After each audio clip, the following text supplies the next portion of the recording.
Bathroom Access Act that I co-authored with Congresswoman Houlihan.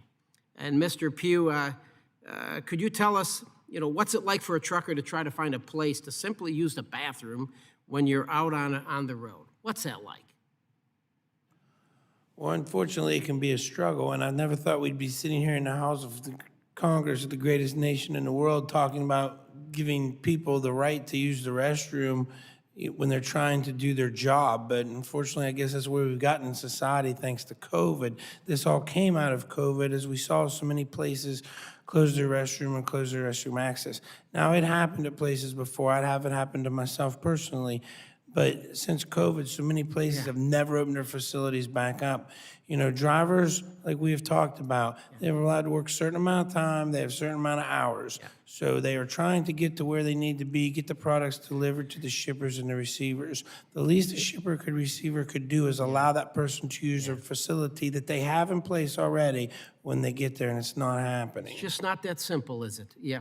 The organization Women in Trucking, they're very supportive of my legislation to ensure restroom access for truckers. Do you believe being denied access to a restroom is preventing women from starting careers in trucking?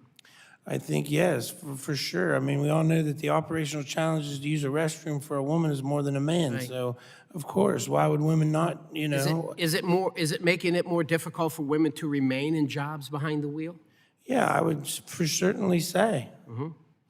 I just want to put on the record and say to all the lobbyists and the trade associations trying to sink this bill, because they're out there trying to sink this bill, first of all, I really don't care what you think on this issue. I really don't care.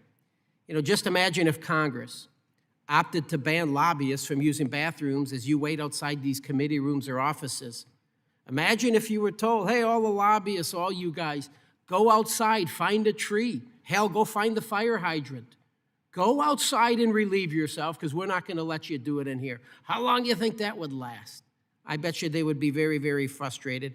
I think it's, what do we want to treat our truckers like cats and dogs? You got to take the dog outside to the backyard, this and that. Let's do it with women and men that are in the trucking industry. Shame on those lobbyists and those trade associations for trying to sink this bill.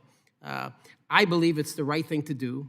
I will continue to fight like hell, Mr. Pugh, to pass these two important pieces of legislation. And with that, sir, I yield back.